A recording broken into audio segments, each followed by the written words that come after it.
దేవుని సంగమా, నిన్నటి దినాన కీర్తనలు 22లో కొంత భాగాన్ని మనము ధ్యానించాం. ఈ దినాన్న అదే 22వ కీర్తనలో 11వ వచనం నుంచి 11 నుంచి 21 వరకు దేవుని చిత్తమైతే భాగాన్ని అంతటినీ కూడా ఈ దినాన్న ధ్యానించడానికి ప్రయత్నం చేద్దాం. ప్రియమైనటువంటి దేవుని సంగమా, ఈ భాగంలో దావీదు చూస్తున్నటువంటి ఆ దర్శనం, దావీదు ప్రవచిస్తున్నటువంటి భాగాన్ని మనము ధ్యానిస్తున్నాం. ఈ యొక్క కీర్తన అంతటి కూడా క్రీస్తు కొరకైనటువంటి విషయమైన దావీదు ప్రవచిస్తున్నాడు. దావీదు ప్రవచిస్తున్నటువంటి ఈ భాగంలో ఏమని ప్రవచిస్తున్నాడు అంటే, క్రీస్తు యొక్క శ్రమను, క్రీస్తు ప్రార్థించుట, ఈ రెండు విషయాలు ఈ భాగంలో మనము చూస్తాం. ఈ యొక్క భాగంలో ఏ విషయం అయితే ప్రవచిస్తున్నాడు, క్రీస్తు శ్రమలను గురించి, క్రీస్తు ప్రార్థించడం గురించి, ఈ రెండు విషయాల్ని కూడా మనము ధ్యానించుట ద్వారా మనము శిలువ వైపు, దేవుడి వైపు చూస్తూ మనము ఈ యొక్క వాక్యాన్ని శ్రద్ధగా ధ్యానిద్దాం. క్రీస్తు శ్రమ పడుతున్నారు. దావీదు కూడా తన గురించి తెలియజేస్తూ తరచూ సమస్యలలో ఉంటున్నాడు దావీదు. అలాగా శత్రువుల చేత అనేక పర్యాయాలు చుట్టుముట్టబడుతున్నాడు దావీదు. ఇక్కడ వివరించినటువంటి ఈ కీర్తనలో వివరించినటువంటి శ్రమల గురించి చూస్తే చాలా భయంకరమైనటువంటి శ్రమలు ఇక్కడ ప్రవచించడం మనము చూస్తున్నాం. ఇవన్నీ కూడా దావీదు జీవితంలో జరిగాయా, దావీదు పొందుకోబోతున్నటువంటి శ్రమలేనా ప్రవచిస్తున్నాడని చూస్తే కాదని క్లియర్గా తెలుస్తుంది. కేవలము దావీదు ప్రవచించినటువంటి ఈ యొక్క కీర్తనలో ఉన్నటువంటి శ్రమ అన్నీ కూడా కేవలము క్రీస్తును గురించి ప్రవచించినటువంటి శ్రమలు, యేసుక్రీస్తు గురించి బయలుపరిచినటువంటి శ్రమలు. అందుకనే ఈ భాగాన్ని మనం ఈ దినాల్లో ధ్యానిస్తున్నాం. ఈ కీర్తనలో తెలియజేసినటువంటి శ్రమలు క్రీస్తుని గురించి, క్రీస్తు యొక్క ఘోరమైనటువంటి హ్యూమిలియేషన్, అవమానాల్ని మనము ఈ యొక్క భాగంలో చూస్తాం. ఇక్కడ క్రీస్తును తన స్నేహితులే విడిచిపెట్టేసినట్టుగా ఈ భాగంలో మనము చూస్తున్నాం. అలాగే కష్టాలు, బాధలు అవన్నీ కూడా అతి సమీపముగా క్రీస్తుకు ఎలాగ ఉన్నాయో అన్న విషయాన్ని, అలాగే ఒక్కరు కూడా యేసుక్రీస్తుకి సహాయము చేసేవారు లేరు అన్న విషయాన్ని కూడా దావీదు ప్రవచించినటువంటి యొక్క ప్రవచనం ద్వారా మనము చూస్తున్నాం. అందుకే 11లో అంటాడు, శ్రమ వచ్చి ఉన్నది, సహాయము చేయవాడును వాడు ఎవడును చాలండి. కనుక శ్రమ వచ్చి ఉన్నది, నాకు సహాయము చేయవాడు ఎవడును లేడు అన్న మాట చూస్తున్నాం. అనగా సహాయము చేయవాడు ఎవడును లేడు అనగా క్రీస్తు ఒంటరిగా ఈ శ్రమలన్నిటిని కూడా ఎదుర్కొని ఆయన పోరాడుతున్నారు. యెషయా గ్రంథంలో 63లో 3వ వచనంలో ఒక మాట చూస్తాం. 63:3లో చూస్తే, ఒంటరిగా ద్రాక్ష గానుగను తొక్కితిని, జనములలో ఎవడమో నాతో కూడా చాలండి. కనుక ఒంటరిగా ద్రాక్ష గానుగను తొక్కితిని, జనములలో ఎవడమో నాతో కూడా లేడు అని, ఉండలేడని మాట చూస్తున్నాం. అనగా యేసుక్రీస్తు ఒంటరిగానే ఎదుర్కొంటున్నారు. రక్షణను మనకి ఇవ్వడానికి ఆయన ఒంటరిగానే పోరాడుతున్నారు. ఆయన రక్షణకి నీకు నాకు ఇవ్వడానికి ఆయన ఒంటరిగానే పోరాడాలి, కానీ మరి ఎవరు కూడా సహాయం కూడా చేయలేరు. అందుకే నాకు సహాయం ఎవరు లేరు అని అంటున్నారు. అక్కడ ఆ ప్రవచనంలో చూస్తే ఎందుకు సహాయం లేరు అని అంటే, ఎవరు కూడా ఈ యొక్క రక్షణ విషయంలో యేసుక్రీస్తుకి ఎవరు సహాయం కూడా చేయలేరు. కాబట్టి ప్రియమైనటువంటి దేవుని సంగమా, ఈ భాగంలో అందుకని యేసుక్రీస్తు యొక్క శిలువలో రక్షణ తెచ్చుటకు, ఆయన ఒంటరిగానే, ఆయన ఒక్కరు మాత్రమే, ఎవరి సహాయం లేకుండా ద్రాక్ష గానుగను తొక్కి తిని అన్న మాట అక్కడ మనము చూస్తున్నాం. అనగా ఈ ద్రాక్ష గానుగను తొక్కుట అన్నది రెండవసారి యేసుక్రీస్తు వారి యొక్క రాకడలో ఆయన మరలా వచ్చినప్పుడు ద్రాక్షల గానుగను త్రొక్కుతారనే విషయం మనము జ్ఞాపకం చేస్తున్నాం. ఈ సందర్భంలోనే దేవుని కోపమును ద్రాక్షల తొట్టే చూద్దామా. అక్కడ ఒకసారి ప్రకటన గ్రంథము 14వ అధ్యాయము 19వ వచనంలో చూసినట్లయితే, ప్రకటన 14:19లో, కాగా ఆ దూత తన కొడవలి భూమి మీద వేసి భూమి మీద ఉన్న ద్రాక్ష పండ్లను కోసి దేవుని కోపమును ద్రాక్షల పెద్ద తొట్టిలో చాలండి. కనుక ఆఖరిని యేసుక్రీస్తు వారు వచ్చినప్పుడు జరిగేదాన్ని సాదృశ్యంగా చూపిస్తున్నటువంటిది ద్రాక్షల గానుగను తొక్కుట.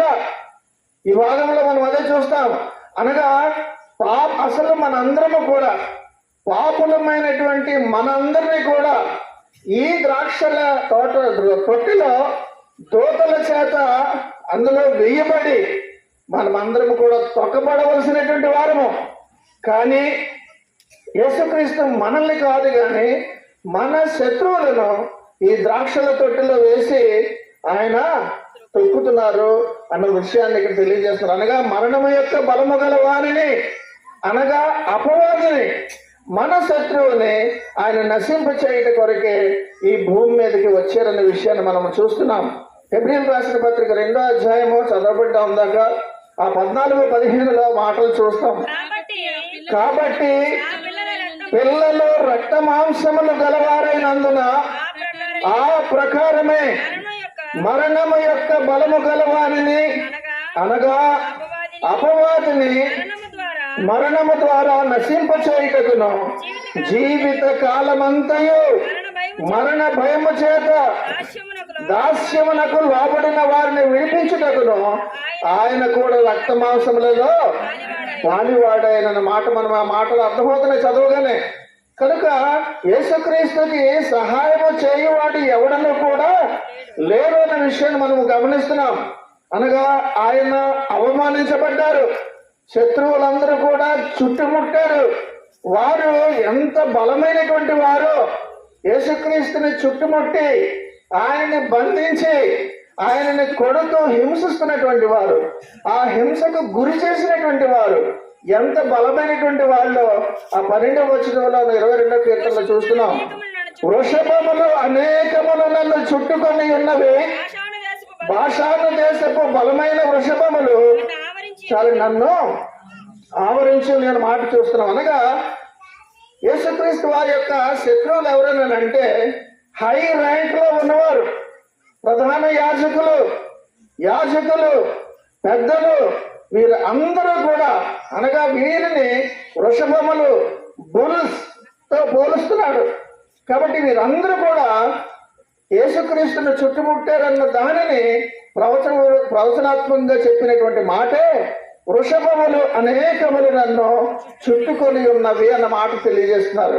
కనుక ప్రియమైనటువంటి దేవుని సంగమా, పెద్దలు అందరూ, ప్రధాన యాజకులు, వీరందరూ కూడా యేసుక్రీస్తును హింసిస్తుంటే, మరి బలమైనటువంటి వృషభములతో వారిని పోలుస్తుంటే, ఎందుకు పనికిరైనటువంటి వారు యేసుక్రీస్తు చుట్టూ ఉన్నటువంటి వారు కూడా ఆయనను గుద్ది, ఆయన వంచి కొడుతూ, నిన్ను కొట్టిన వారు, గుద్దిన వారు ఎవరో చెప్పు అని కూడా అపహాస్యం చేసినటువంటి సాధారణమైనటువంటి ప్రజల్ని కూడా, సైనికుల్ని కూడా కుక్కలతో పోలుస్తూ చెప్పినటువంటి మాట, వృషభములు నన్ను చుట్టుముట్టున్నాయి, కుక్కలు కూడా, అనగా ఎందుకు పనికిరాని వాడు కూడా నన్ను అవహేళన చేశారు అనే మాట ఇక్కడ మనము క్లియర్ గా చూస్తున్నాం. కనుక ప్రియమైనటువంటి దేవుని యొక్క సంగమ అదే 16వ వచనంలో అంటాడు, ఏలో కుక్కలు నన్ను చుట్టుకొని ఉన్నవి, దుర్మార్గులు గుంపు కూడి నన్ను చాలండి. కనుక అంతవరకు కూడా హేరోదు, పిలాతు ఒకరికంటే ఒకరికి పడనటువంటి శత్రువులే. కానీ ఇద్దరు శత్రువు కూడా యేసుక్రీస్తు కనుక ఈ ఇద్దరు శత్రువులు కూడా మిత్రులైపోయారు. వీరిద్దరు కూడా కూడి యేసుక్రీస్తును తిరిగి ఇంకా బలముగా హింసించడానికి శత్రువు మిత్రువు అయిపోయి వారిద్దరికి కూడా కామన్ గా ఉన్నటువంటి శత్రువైన యేసుక్రీస్తును ఎంత భయంకరముగా హింసించారో మనము చూస్తూ ఉన్నాం. ప్రియమైనటువంటి దేవుని సంగమా, అదే ఈ కీర్తనలో వివరిస్తున్నాడు. కనుక వారు మేము అనుకున్నది సాధించామని అనుకుంటున్నారు వాళ్ళందరూ కూడా. కానీ యేసుక్రీస్తు వారి యొక్క ఆంతర్యము వేరు. వారు ఎలా ఉన్నారని అంటే 13లో చూస్తాము, చీల్చుచును గర్జించుచునుండు సింహము వలె వాళ్ళు నోళ్లు తెరుచుతున్నారంటే ఎలాగ మృంగేద్దామా, ఎలాగ అంతము చేద్దామా అని వాళ్ళందరూ కూడా సింహము వలె వారు నోళ్లు తెరచుచున్నారని అక్కడ ప్రవచించినటువంటి 13వ వచనంలో మనము చూస్తున్నాం. కాబట్టి చూడడానికి యేసుక్రీస్తుని మింగేసేలా ఉన్నారు వాళ్ళందరూ కూడా. అంత భయంకరముగా యేసుక్రీస్తు చుట్టూ ఉండి ఆయనను హింసిస్తున్నారు. ప్రియమైనటువంటి దేవుని సంగమా, ఇక్కడ క్రీస్తును సిలువపై ఇవ్వటం ప్రవచించబడింది ఈ యొక్క కీర్తనలో. క్రీస్తు యొక్క మరణము ఏ విధముగా ఉంటుందని కూడా దావీదు ప్రవక్త ప్రవచిస్తున్నాడు ఈ యొక్క భాగంలో. ఇందాక చదివినటువంటి 16లో 2వ భాగంలో చూస్తే, వారు నా చేతులను నా పాదములను పొడిచినారు. ప్రవచించడం అని అనగా అప్పటికి దావీదు ప్రవచిస్తున్నటువంటి దావీదు కాలానికి సిలువ అంటే ఎవరికి తెలియదు. ఆ తర్వాత రోమీలు ప్రవేశపెట్టినటువంటి శిక్ష, క్యాపిటల్ పనిష్మెంట్ సిలువ వేయడం, అది యూదుల యొక్క చట్టంలోనే లేకపోయినప్పటికీ కూడా అప్పటికి దావీదుకి తెలియపోయిన తన యొక్క దృశ్యం ద్వారా ప్రవచించినటువంటి మాటే ఈ మాట మనము చూస్తున్నాం. వారు నా చేతులను నా పాదములను పొడిచినారంటే మేకులు కొట్టడం అన్నది గ్రహిస్తున్నాం. కనుక ప్రియమైనటువంటి దేవుని సంగమా, ప్రవచనం అన్నది కొన్ని సంవత్సరాలు తర్వాత వందల సంవత్సరాల తర్వాత ఎలాగ జరుగుతుందని తేటతెల్లముగా క్రీస్తు ఆత్మ నిన్న చెప్పినట్టుగా క్రీస్తు ఆత్మ ప్రవక్తలలో ఉండి క్రీస్తు గురించి ఎలాగైతే ప్రవచించబడుతుందో మన అందరం కూడా ఇక్కడ చూస్తున్నాం. ప్రియమైనటువంటి దేవుని యొక్క సంగమా, శపించబడినటువంటి నిషేధించబడినటువంటి చెట్టుకు మేకులు కొట్టారు. ఏ చెట్టు ద్వారా అయితే ప్రొహిబిటెడ్ అనగా అది ముట్టుకోవద్దని చెప్పినటువంటి ఏ చెట్టు ద్వారా అయితే, ఏ చెట్టు ఫలాన్ని అయితే వారు తిని పాపం ఈ లోకానికి రావడానికి వాళ్ళు చేశారో ఆ చెట్టుకి ఆయన మేకులు కొట్టించుకొని ప్రక్షాళన చేయడాన్ని మనం ఇక్కడ చూస్తున్నాం. కాబట్టి అది శపించబడినటువంటి నిషేధించబడినటువంటి చెట్టుకు ఆయన యేసుక్రీస్తును మేకులు కొట్టి ఆయన్ని బలి చేశారు.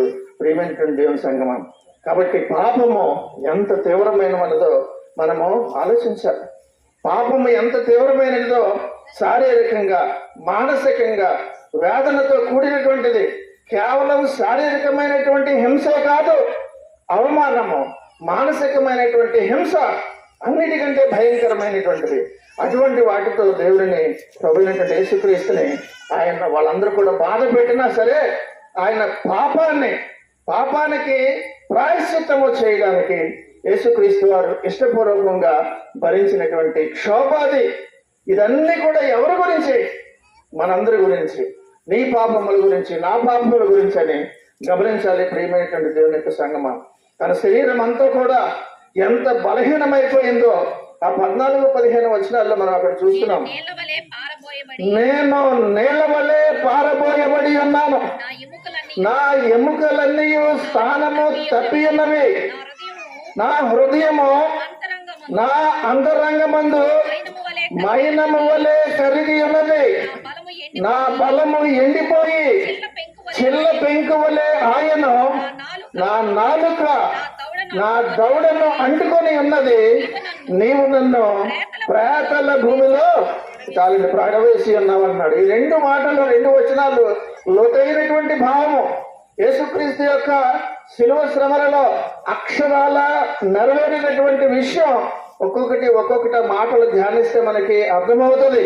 తీవ్రమైనటువంటి బాధలో చనిపోతున్నారని ప్రవచించాడు. అదే కదా మనం యేసుక్రీస్తు యొక్క బాధలలో, ఆయన యొక్క శ్రమలలో ఎంతగా తీవ్రంగా ఆయన బాధపడ్డారో మనము చూస్తున్నాం. ఆయన ఎముకలు బలము లేక వాటి స్థానము పట్టు తప్పిపోయింది. అంతగా ఆయనని బాధించారు. అనగా ఎంతగా పట్టు తప్పిపోయినా ప్రవచనాత్మకంగా ఆయన ఎముకలలో ఒకటి కూడా విలువబడదని యోహాను సువార్తలో మనము 19:36 తెలియజేసినట్టుగా చూస్తాం. యోహాను 19:36 మాట చూస్తాము. అతని ఎముకలలో ఒకటే అయినను విలువబడదు అను లేఖనము. చాలండి. కనుక ఈ లేఖనము నెరవేరినట్టుగా ఆయన ఎముకలు పట్టు తప్పిన ఒక్క ఎముక కూడా విలువబడడానికి తండ్రి అనుమతిని ఇవ్వలేదు. ప్రియమైనటువంటి దేవుని సంగమా, ఆయనకి చేతులకి కాళ్ళకి ఎలాగ మేకులు కొట్టేవారనంటే, చెయ్యి నొప్పితోటి ముందుకు లాగుకుంటుంటే చెయ్యిని ఇంకా కూడా ఒకరిద్దరు గట్టిగా లాగి ఈడ్చి స్ట్రెచ్ చేసి అప్పుడు మేకు కొట్టేవారు. ఇక అయిపోయిన తర్వాత ఈ చెయ్యి కూడా లాక్కుంటుంటే ఆ చెయ్యిని లాగి ఎంత బలం ఉందో అంత బలంతో పూర్తిగా లాగి అప్పుడు ఆ చేతికి మేకులు కొట్టారు. అలాగే కాళ్ళకి కూడా బాధతో ముడుచుకుంటున్నటువంటి కాళ్ళను కిందకి లాగి మరి మేకులు కొట్టారు. అనగా తనకున్నటువంటి ఎక్కడెక్కడైతే కీళ్ళు ఉన్నాయో, జాయింట్స్ ఉన్నాయో అవన్నీ కూడా వాటి స్థానం పట్టు వదిలేసేంత భయంకరముగా హింసించారు. ప్రియమైనటువంటి దేవుని సంగమం, ఇది నాన్న గమనించాలి. ఈ బాధ, ఎంత ఘోరమైన బాధ ఆయన అనుభవించింది నీ కొరకు నా కొరకే. ఇంత ఘోరమైనటువంటి కీళ్లు పట్టు తప్పి ఏకముగా భయంకరంగా రక్తము కారుతున్నా సరే ఆ విధమైనటువంటి మేకులు కొట్టడం అనేటటువంటి భయంకరమైన వేదన నీ కొరకు నా కొరకే అని మనము అర్థం చేసుకుంటున్నామా? ప్రియమైనటువంటి దేవుని, ఇవన్నీ అనుభవించాలని యేసుకు తెలుసు. అందుకనే గెత్సేమనీలో ప్రార్థన చేసుకున్నప్పుడు ఇవన్నీ జరగబోతున్నవని ఆయనకి తెలుసు కనుక ఆ బాధని భరించలేక నీ చిత్తం అయితే ఈ గిన్నెను నా నుండి తొలగించమని ప్రార్థన చేశారు. అయినా నా చిత్తము కాదు నీ చిత్తమే జరుగును గాక అని ఆయన గెత్సేమనీలో ప్రార్థించడానికి గల కారణం ఏంటంటే ఆయనని ఎలాగ హింసించబడబోతున్నారో ఆయనకి తెలుసు. కారణం ఆయన దేవుడు. ప్రియమైనటువంటి దేవుని సంగమా, ఇది నాన్న ఆ కీళ్ళ గురించి ఎలాగ పట్టు తప్పడం గురించి దానియేలు 5:6 కూడా మనము చూస్తాం.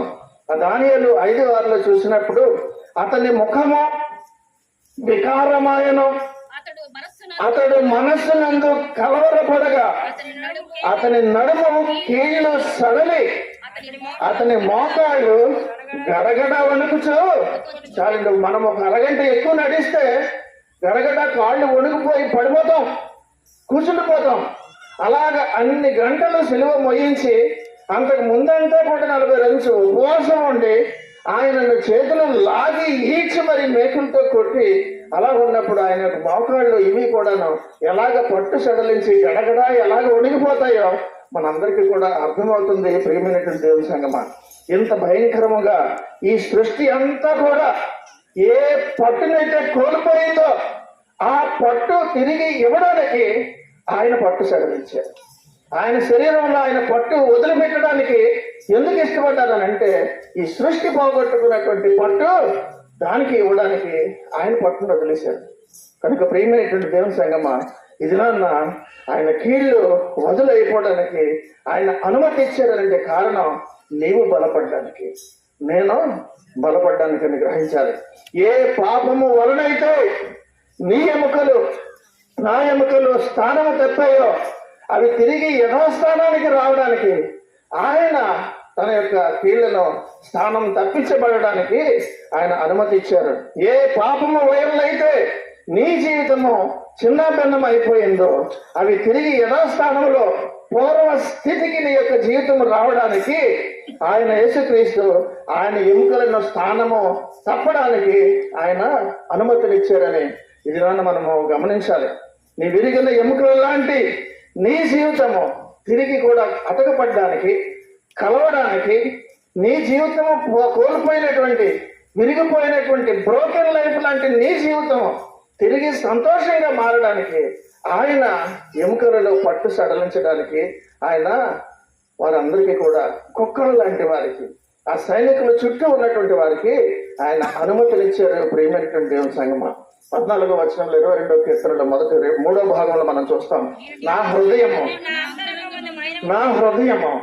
నా అంతరంగమందు మైనము వలె కరిగి ఉన్నదంటున్నాడు. హృదయము మైనము వలె కరిగి ఉన్నదన్నాడు. మైనము మీద అచ్చు వేస్తే అచ్చు పడుతుంది. గవర్నమెంట్ వాళ్ళు గేట్లకి వచ్చి వేడిగా ఉన్నటువంటిది మైనం వేసి సీల్ చేస్తారు. ఒక మైనము మీద ఏది ప్రింట్ వేసినా పడుతుంది.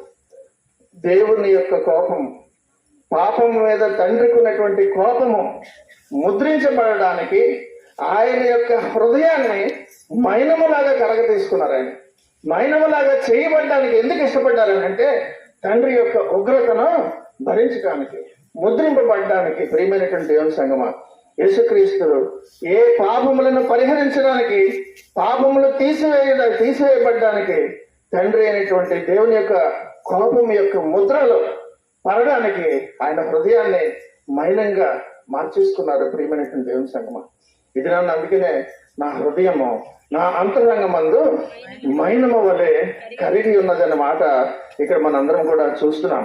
కాబట్టి తన హృదయము ఎందుకు మైనం వలె ఉండడానికి, కరగడానికి ఆయన అనుమతించడానంటే మొట్టమొదటిది యేసుక్రీస్తు తన హృదయాన్ని అనగా తండ్రి కోసము, తండ్రి తను కోపాన్ని ముద్రించబడ్డానికి అనుమతి ఇవ్వడానికి ఆయన అంతగా ఆయన తగ్గించుకున్నారు.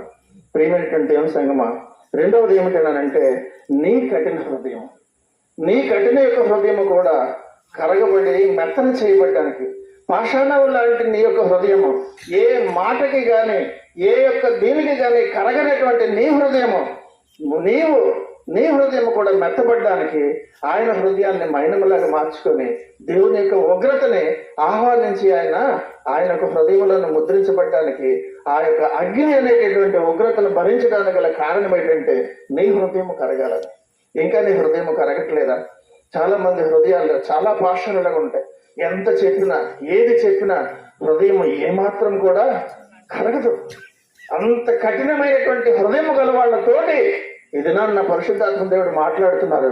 దేవుడు నీ గురించే ఆయన హృదయాన్ని మైనములాగా అంతలాగా ఆయన శ్రమ పెట్టుకున్నారన్న విషయం తెలియజేస్తున్నారు. 15లో మొదటి భాగం చూస్తాను. నా బలము ఎండిపోయి చిల్ల పెంకు వల్లే అయ్యానని అంటాడు. అనగా దేవుని యొక్క ఉగ్రత అనేటటువంటి అగ్నికి ఆయన దహించబడి ఇలా ముట్టుకుంటే చిల్ల పెంకు ఎలాగైతే ముక్కముక్కలైపోతుందో అలాగా ఆయన శరీరం అంతా కూడా కాల్చబడింది. ఆయన ఉగ్రత వలన, అగ్ని వలన యేసుక్రీస్తు యొక్క శరీరము చిల్ల పెంకు వలె ఇలా పట్టుకుంటే ముక్కముక్కలు అయిపోయేలాగా కాల్చబడింది, దహించబడింది. ప్రియమైనటువంటి దేవుని యొక్క సంగమ. కాబట్టి ఈ దినాన్న దేవుడు అంటున్నారు, దేవుని యొక్క అగ్ని అనే ఉగ్రత అలా ఉంటే ఎవరు దేవుని ముందు నిలవబడగలరు? నువ్వు నిలవబడలేవు, నేను కానీ ఎవరు నిలబడలేరు. అందుకే నేను నీకు బదులుగా, నాకు బదులుగా ఆయన నిలవబడి ఆ ఉగ్రత మన మీద రాకుండా ఆయన చిల్లపింకు వల్లే విరవబడ్డానికి ఆ అగ్ని అనేటువంటి ఉగ్రతను ఆయన నీ మీదకి వస్తుంటే మధ్యలోకి ఆయన వచ్చి మధ్యవర్తిగా ఆ యొక్క ఉగ్రతను ఆయన మీదకి రప్పించుకుని ఆయన అగ్నికి ఆహుతి అయ్యాడు. ప్రియమైనటువంటి దేవుని సంగమా, ఇది నాన్న ఒక మాట చాలా చక్కటి పడుతుంటుంది. లోకాసు వార్తలో 23:31 చూద్దామా? లోకాసు వార్త 23:31 చూస్తే వారు పచ్చి మానుకే ఇలాగూ చేసిన ఎడల ఎండ దానికి ఏమి చేయదురో అని చెప్పాను. పచ్చి మానుకే ఇలాగ చేస్తే ఎండిన దానికి ఇంకెలా చేస్తారంటున్నాడు. అనగా శాశ్వతమైనటువంటి జీవము కలిగి నిత్యము కూడా అందరికీ సహాయము చేసి స్వస్థతలు ఇచ్చి జీవము కలిగినటువంటి, ఇంకా జీవం ఉన్నటువంటి ఆ పచ్చి మానుకే అంత హింసలు పెడితే పాపముతోటి అన్నిటితోటి ఎండిపోయినటువంటి నీలాంటి నాలాంటి బ్రతుకులకు ఇంకా ఎంత ఘోరంగా చేస్తారో యేసుక్రీస్తుకు తెలుసు కనుక ఆయనే ఆహుతి అయిపోవడానికి ఇష్టపడ్డారు. ప్రియమైనటువంటి సంగమా, అందుకంటున్నాడు పచ్చి మానుకే ఇలాగ చేస్తే ఎండిన దానికి ఇంకెలాగ చేస్తారు అంటున్నారు. కనుక ప్రియమైనటువంటి దేవుని సంగమా, ఆయనే పశ్చిమాన, యేసుక్రీస్తే జీవము కలిగినటువంటి ఇంకా చెట్లు, ఇంకా జీవం ఉంది. దానినే ఆ యేసుక్రీస్తుకే ఇంతలాగా చేస్తే ఎండిపోయినటువంటి బ్రతుకులంటే నీకు నాకు కూడా సాతానుడి వల్ల అలాగ అయిపోయినటువంటి దానికి ఇంకా ఎంత ఘోరమైనటువంటి శిక్ష వెయ్యాలి. ఆ శిక్ష నీ మీద పడకూడదని ఆయన అనుభవించారు. ప్రియమైనటువంటి దేవుని సంగమా, ఇది నాన్న దేవుడు అంటున్న మాట, నా నాలుక 15లో 2వ భాగంలో, నా నాలుక దవడను అంటుకోవడం అన్నది ఆఖరి స్టేజ్. మరణానికి సమీపముగా ఉంటున్నప్పుడు జరిగేటటువంటిదే నాలుక దవడకు అంటుకునేటటువంటిది అనేది ప్రవచించాడు అక్కడ. అనగా మరణానికి సమీపముగా ఉంటున్నాడు ఆయన. యేసుక్రీస్తు వారు మరణ సమయంలో నెరవేరినటువంటి ఆ మాటే నా నాలుక దవడకు అంటుకుని ఉన్నదన్న మాట యోహాను సువార్త 19:28 చూస్తాం. యోహాను 19:28 అటు తర్వాత సమస్తమును అప్పటికి సమాప్తమైనదని యేసు ఎరిగి లేఖనము నెరవేరినట్లు నేను చాలండి దప్పికొనుచున్నానన్నారు. ఈ మాట ప్రవచనంలో నెరవేరింది ప్రియమైనటువంటి దేవుని యొక్క సంగమా. అందుకనే మళ్ళీ 15:3 భాగం అంటాడు, నీవు నన్ను ప్రేతల భూమిలో పడవేసి ఉన్నావు అంటున్నాడు. ప్రేతల భూమిలో పడవేసినానంటే ఆయన సమాధిలోనికి దిగువాని వలె అయిపోయానని ఆయన చెప్తున్నారు ప్రియమైనటువంటి దేవుని సంగమా. అనగా ఆయన తీర్పుకు తలవంచటకైనా సెలవుపై ఆయన ఒప్పుకున్నారని ఇది నన్ను గ్రహించాలి. ఎందుకు తీర్పుకు తలవంచారనంటే దేని కొరకు ఆయన శిలువపై తలవాల్చటకైనా సరే ఇష్టపడ్డారని అంటే నీవు నేను కూడా ఆ యొక్క నరకంలోనికి వెళ్ళకూడదని, నరకంలోనికి వెళ్లకుండా ఆయనతో పాటు ఎక్కడి నుంచి అయితే ఏ స్థానం అయితే ఆయన వెళుతున్నారో ఆ స్థానంలో నేనుండు స్థానంలో నీవు ఉండలాగున చేస్తానని ఇచ్చినటువంటి మాటను నెరవేర్చడానికి, ఆ యోహాను 14లో చెప్పిన మాట నెరవేర్చడానికి ఆయన యొక్క శిలువ త్యాగం చేశారని ఇది నాన్న మన అందరికీ కూడా అర్థమవుతుందా, జ్ఞాపకం వస్తుందా? ఈ లేఖనాలు చదువుతుంటే దాన్ని కనీసం వివరిస్తున్నప్పుడైనా సరే వివరంగా నీకు అర్థమవుతుందా? ఇది నాన్న ప్రియమైనటువంటి దేవుని సంగమా ఆలోచించాలి. దేవుని యొక్క త్యాగాన్ని మనము ఆలోచించాలి. పాపి యొక్క ప్రాణము అనగా పాపి మన అందరి యొక్క ప్రాణం అంతా కూడా భూమిలోనికి అనగా నీవు మన్నే కనుక తిరిగి మన్నైపోదు అనేటటువంటి శాపాన్ని మనం తీసివేయడానికి ఆయన తిరిగి ప్రేతల భూమిలోనికి ఆయన వెళ్ళి నీకు నాకు జీవం అవ్వడానికి పునరుద్ధానుడు అయ్యేటు ప్రియమైనటువంటి దేవుని యొక్క సంగమా. నీవు నన్ను ప్రేతల భూమిలో పడవేసి ఉన్నావు అని అంటున్నాడు. అందుకనే దానికి ఆయన వెల చెల్లించడానికే అనగా నీవు నేను కూడా ఆ ప్రేతల భూమిలో ఆ భూమిలో మన్నుకు మన్నైపోయి ఉండిపోయి అక్కడే ఉండిపోకుండా ఉండడానికి ఆయన ఆ మన్నులోనికి వెళ్ళి తిరిగి పునరుద్ధారుడయ్యి నీవు నేను పునరుద్ధానం పొందుకోవడానికి ఆయన మనకు అవకాశాన్ని దయచేశారు ప్రియమైనటువంటి దేవుని సంగమం. ఈ త్యాగము కానీ ఆయన చేయకపోతే మనము ఈ జీవితం తర్వాత మట్టిలోకి వెళ్ళిపోయి అక్కడితోటి క్లోజ్. ఆ తర్వాత నరకమే కానీ పునరుద్ధానం అన్నదే లేదు. కానీ యేసుక్రీస్తు వారు ప్రేతల భూమిలోనికి వెళ్ళి తిరిగి అక్కడంతటిని కూడా జయించి మనందరికీ కూడా నిజ జీవాన్ని అనుగ్రహించడానికి ఆయన చేసినటువంటి యొక్క శిలువ త్యాగాన్ని మనందరం కూడా జ్ఞాపకం చేసుకుంటున్నాం ప్రియమైనటువంటి దేవుని సంగమం. ఆదాము పాపము చేసిన వెంటనే దాని యొక్క పర్యవసానం మనకు వచ్చినటువంటిది ఏమిటి అంటే దిగంబరత్వం. అంతవరకు నేకెడ్నెస్ అంటే ఏంటి, దిగంబరత్వం అంటే ఏంటో తెలియకుండా ఉన్నటువంటి ఆదాముకు ఈ యొక్క తినకూడనటువంటి నిషేధించబడినటువంటి ఆ యొక్క ఫలము తినటం వలన వచ్చినటువంటి భయంకరమైనటువంటి దిగంబరత్వాన్ని తీసివేయడానికి ఆయన దిగంబరుడయ్యాడు. ఆయన వస్త్రాన్ని తీసివేసి ఎలాగ ఆయన అవమానించాడు అన్నది కూడా మనం అక్కడ మార్కు సువార్త 15:20 మనం చూస్తాం. ఎందుకు ఆయన వస్త్రము తీసివేయబడడానికి కూడా ఇష్టపడ్డారు అని అంటే 15:20 చూద్దామా. వారు ఆయనను అపహసించిన తరువాత ఆయన మీద ఉన్న ఊదారంగు వస్త్రము తీసివేసి ఆయన బట్టలు ఆయనకు కనుక ప్రియమైన ఆయన తొలగించి ఆయనను సిలువ వేయటకు అనగా ఆయనను బట్టలు తీసి వస్త్రాలన్నీ కూడా తీసి ఎందుకు అంత ఘోరమైనటువంటి అవమానము చేశారు అంటే అదే నేకెడ్నెస్ నువ్వు చెప్పినటువంటి మాట వినకుండా ఏ దిగంబరత్వం అయితే నువ్వు పొందుకున్నావో అది తిరిగి నీవు అది పోవడానికి తిరిగి మళ్ళీ కూడా నీకు నీతి వస్త్రము నీకు రావడానికి మహిమ వస్త్రం పొందుకోవడానికి ఆయన వస్త్రహీనుడు అయ్యేది ప్రియమైనటువంటి దేవుని సంగమా. దేవునికి మహిమ కలుగును గాక.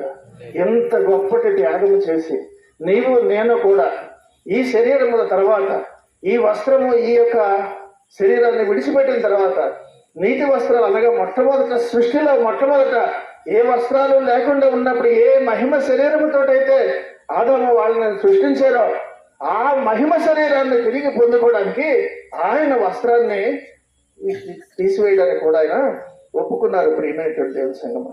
దేవునికి మహిమ కలుగును గాక. దేవునికి గట్టిగా చప్పట్లు కొడదామా.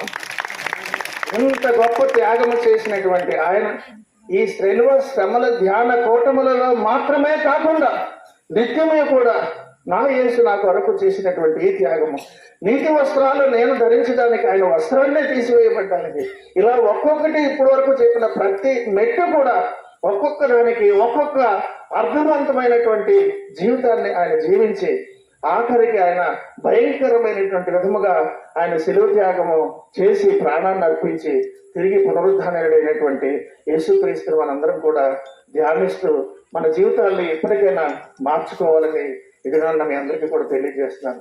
ఇప్పటికే నువ్వు దేవుని యొక్క మాటలకి నువ్వు ప్రేరేపించబడి నీ జీవితాన్ని చక్కగా నువ్వు దిద్దుకున్నట్టయితే ధన్యుడు ధన్యురాలు, లేనట్టయితే ప్రవచింపబడినటువంటి ఎన్నో రోజు రోజుకు ఉన్నటువంటి మాటలు, ఎన్నో జీవము కలిగినటువంటి మాటలతో మనల్ని దేవుడు ప్రతిరోజు కూడా దర్శిస్తున్నారు కదా. ప్రతిరోజు దర్శిస్తున్నటువంటి మాటలో ఒకరోజు కాకపోతే ఒకరోజు కానీ, ఒక మాట కాకపోతే ఒక మాటతోటైనా నీవు స్పందింపబడి నీ ఆధ్యాత్మిక జీవితాన్ని మార్చుకొని ఆధ్యాత్మిక మేలులు పొందుకొని నీవు నిత్య జీవం పొందేటటువంటి ఆ యొక్క గుంపులో ఉండాలని కోరుతూ మిమ్మల్ని అందరినీ కూడా ఆశీర్వదిస్తూ నా మాటలు నేను ముగిస్తున్నాను. దేవుడి మాటలు మనం ఇంకటితో దీవించి ఆశీర్వదించును కాక.